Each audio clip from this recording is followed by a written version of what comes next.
بہترین صدقہ جاریہ حاصل کرنے کے لیے اس ویڈیو کو شیئر کرنا مت بھولیں۔ جزاک اللہ۔ سائل ہے عامر، جس کا تعلق ہے ضلع بلوچستان سے۔ اس کا سوال یہ ہے کہ کن صورتوں میں اور کتنی مدتوں تک حمل کا ضائع کرنا جائز ہے، یعنی عورت کے لیے کون سی مدت میں حمل کو ضائع کرنا جائز ہے۔ سب سے پہلے جواب تو سنیے مختصراً کہ کسی حالت میں بھی عورت کے لیے حمل کو ضائع کرنا جائز نہیں ہے۔ کسی حالت میں بھی عورت کے لیے حمل کو ضائع کرنا جائز نہیں ہے بغیر ضرورت شرعی کے۔ اگر شرعی ضرورت نہیں ہے، شرعی عذر نہیں ہے، تو کسی حالت میں بھی عورت کے لیے حمل کو ضائع کرنا جائز نہیں ہے۔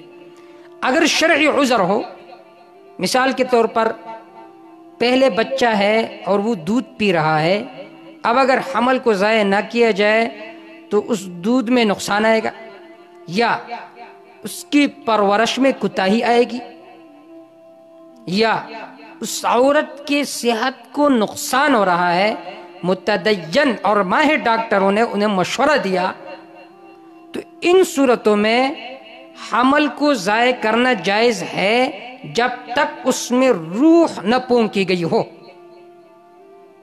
لیکن جب اس میں روح پونکا جائے پھر کسی طرح بھی حمل کو ضائع کرنا جائز نہیں ہے، الا یہ کہ یقین ہو کہ پیٹ میں جو بچہ وہ مردہ ہے تو وہ الگ بات ہے، لیکن اگر وہ زندہ ہے تو پھر ادویات استعمال کر کے اس کو ضائع کرنا پھر یہ جائز نہیں ہے۔ تو حاصل یہ ہے اسقاط حمل کی مدت 120 دن ہے، لہذا 120 دن سے پہلے بطوری عذر شرعی کے اس کو ساقط کر سکتی ہے۔ لیکن اگر اس وجہ سے وہ ساقط کرتی ہے کہ وہ کھائیں گے کہاں سے، پیئیں گے کہاں سے، تو پھر یہ گناہ کبیرہ ہے۔ حدیث میں عملی تخلیق کو بیان کرتے ہوئے آپ صلی اللہ علیہ وسلم نے فرمایا، ان احدکم یجمع فی بطن امہ 40 یوما، کہ 40 دن میں جو بچہ پیٹ میں ہوتا ہے اس کے تخلیق کا عمل شروع ہو جاتا ہے۔ ثم علقہ، سب سے پہلے جمع و خون ہوتا ہے، مثل ذلك، ثم یکون مضغہ، مثل ذلك، پھر اس پر ہڈی چڑھ جاتی ہے 40 دن کے بعد۔ ثم یبعث اللہ ملکا، پھر اللہ رب العزت 120 دن کے بعد فرشتہ بھیجتا ہے، فیؤمر باربع، پھر 4 باتوں کا حکم کیا جاتا ہے کہ یہ لکھو، برزقہ، یہ کتنا کھائے گا، واجلہ، اس کی عمر کتنی ہوگی، وشقی او سعید، یہ نیک بخت ہوگا یا بدبخت ہوگا۔ امام بخاری رحمہ اللہ نے اس روایت کو نقل کیا ہے۔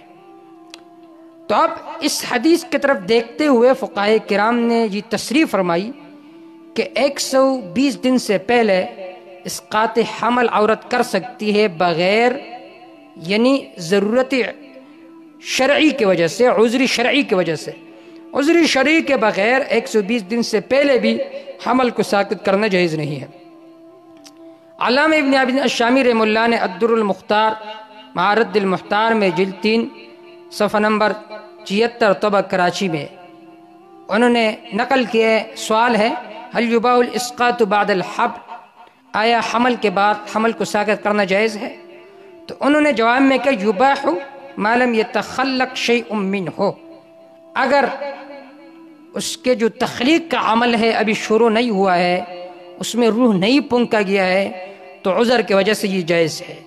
ولا یکون ذلك الا بعد 120 یوما انہم ارادوا بالتخلیق نفخ الروح، ہاں جب اس میں روح پونکا جائے 120 دن کے بعد، پھر اس صورت میں اس کو ضائع کرنا کسی طرح بھی جائز نہیں ہے۔